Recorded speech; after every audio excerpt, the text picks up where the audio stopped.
Shalom, bertemu kembali di YouTube kami, Pelita Hidup Channel. Jangan lupa tekan tombol subscribe, like, komen, dan share video kami, guna channel ini semakin banyak memberkati orang. Terima kasih. Shalom.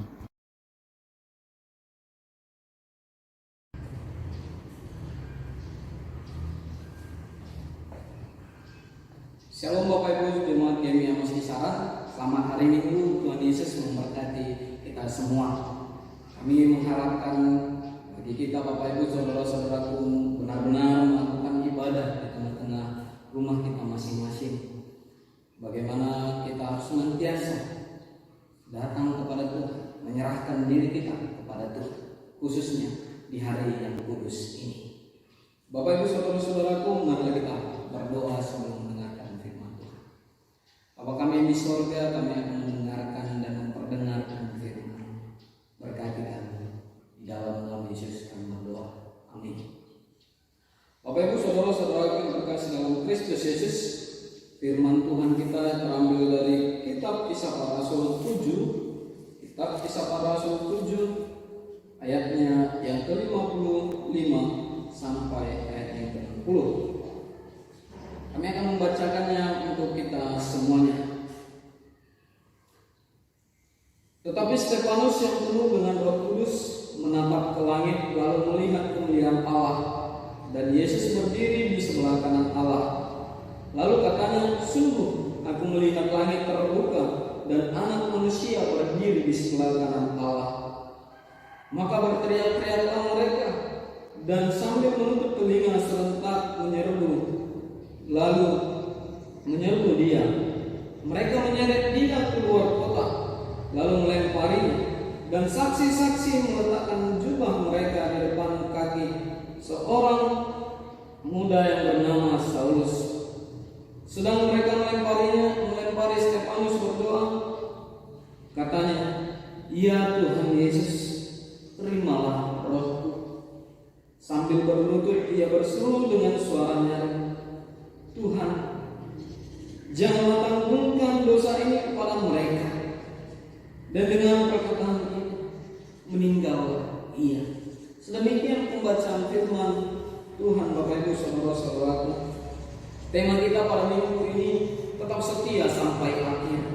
Bagaimana kita belajar dari kisah Stefanus ini, bahwa dia adalah seorang yang beriman. Dia seorang yang dipenuhi oleh Roh Kudus di tengah-tengah kehidupannya.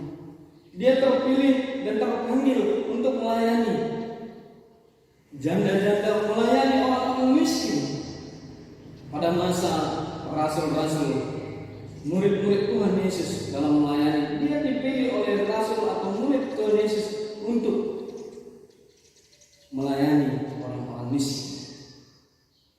Karena ketaatannya, karena dia beriman, karena dia orang yang berhikmat, maka dia seseorang yang terpilih untuk melayani dan juga menjadi penyebar Injil yang dipercayakan oleh Rasul Kristus. Dan juga dia dipercayakan oleh Tuhan untuk memberitakan firman-Nya kepada orang-orang yang ada pada masa itu. Bapak Ibu, saudara-saudaraku, ternyata kekristenan itu muncul, sudah terjadi adanya kekacauan, sudah terjadi sebelumnya penolakan, sudah terjadi penggoncangan yang berusaha untuk menghancurkan kehadiran kekristenan itu. Jadi awalnya saja kekristenan itu sudah mendapatkan masalah, sudah mendapati pergumulan. Bahkan Bapak Ibu, Yesus sendiri sudah dianiaya. Jadi mana mungkin kita pengikutnya saat ini tidak mendapatkan perlakuan yang demikian juga. Bapak Ibu, saudara-saudaraku yang terkasih dalam Kristus Yesus, di dalam memberitakan firman Tuhan, di dalam memberitakan kasih Tuhan, menyampaikan Injil kepada orang-orang, banyak tantangan yang harus kita alami, banyak godaan yang kita dapati. Tapi bagaimana kita seperti Stefanus dalam ia memberitakan kebenaran akan yang ia dapatkan, yang ia imani dan ia bagikan kepada orang banyak. Tetapi justru dia difitnah, justru dia dituduh menghujat Allah, dia dituduh menghujat Musa, dia dituduh untuk menghujat hukum-hukum Taurat, sehingga dia diadili oleh mahkamah agung. Dan orang-orang pada masa itu, pada saat itu orang-orang Yahudi khususnya dan ahli-ahli Taurat, mereka bersepakat untuk menarik dia dan melempari dia dengan batu sampai mati. Jadi kisah Stefanus ini juga Bapak Ibu saudara-saudaraku memang bukanlah kisah seseorang yang baru lagi kita dengarkan, atau mungkin di antara Bapak Ibu juga mungkin ada yang baru dengar tentang kisah Stefanus ini. Stefanus ini adalah seorang pejuang Injil, pejuang kebenaran. Ia rela mati demi Injil. Inilah yang sesungguhnya disebut mati martir. Mati demi kebenaran, mati demi Injil Tuhan Yesus. Kegigihan dan semangat daripada Stefanus ini untuk memberitakan firman Tuhan dan imannya kepada Tuhan, untuk senantiasa dia taat kepada Allah, senantiasa dia setia kepada Tuhan untuk menjadi pelayan sampai dia mati.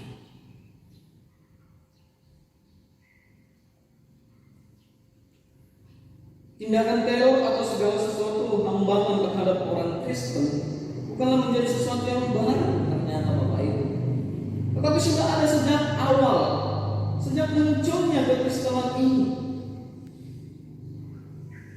Tetapi yang perlu bagi kita, seorang yang mengaku kita adalah orang Kristen, sebagai kita yang mengaku adalah pengikut Kristus, mari kita senantiasa menguatkan hati kita masing-masing, menguatkan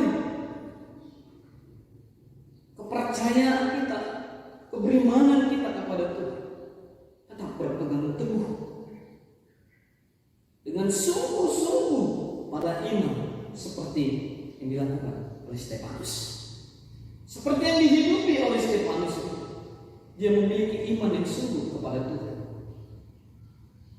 dan dia setia melayani Tuhan dalam menyampaikan firman kepada orang banyak. Selanjutnya juga Bapak Ibu saudara-saudaraku, kebenaran akan tetap menjadi kebenaran meskipun diuji berkali-kali. Sama seperti emas. Emas akan tetap berharga walaupun dia akan tercampak ke dalam parit sekalipun.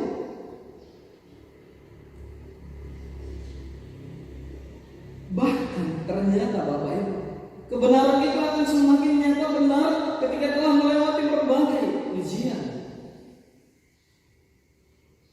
Demikian ujian terhadap iman kita. Iman yang tidak siap untuk menghadapi ujian bukanlah iman yang dewasa ternyata. Jadi ketika semakin banyaknya ujian, semakin banyaknya tantangan di dalam iman kita, ternyata itu membuat semakin dewasa iman kita. Tapi ketika kita tidak kuat, tidak siap dalam menghadapi ujian, ternyata iman kita masih lemah. Ternyata iman kita belum dewasa. Sama seperti parang yang sudah tumpul. Ketika semakin diasah, semakin tajamlah parang itu. Demikian kita. Semakin banyak ujian, semakin banyak tantangan di dalam iman kita, maka iman kita senantiasa semakin dewasa. Hambatan dan tekanan atau masalah, bahkan penyakit sekalipun yang ada datang kepada kita, tidak menjadi hambatan kepada iman kita, tidak menjadi hambatan melawan kepercayaan kita kepada Kristus, pengharapan kita kepada Kristus.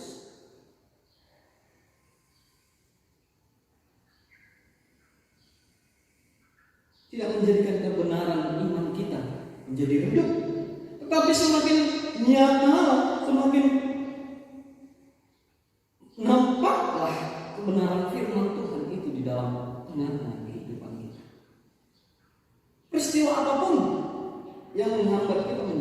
kesempatan bagi kita untuk menjadi kesempatan kita membuktikan iman kita di tengah-tengah peristiwa apapun yang terjadi di tengah-tengah kehidupan kita. Bapak Ibu saudara-saudaraku, seperti tema kita pada saat ini, tetap setia sampai akhir. Apapun yang terjadi dalam kehidupan kita, mari kita tetap setia untuk datang kepada Tuhan, untuk senantiasa percaya kepada Tuhan, untuk senantiasa mengimani bahwa Kristus itu akan senantiasa memberkati kehidupan kita. Dan hidup kita setia kita persembahkan kepada Tuhan. Amin. Tuhan Yesus memberkati kita semua. Shalom. Bapa kami yang di surga, terima kasih buat firman ini. Biarlah firman ini kami nyatakan di dalam kehidupan. Tolong dan bantu kami untuk kami senantiasa melakukannya di tengah-tengah kehidupan kami. Di dalam nama Yesus.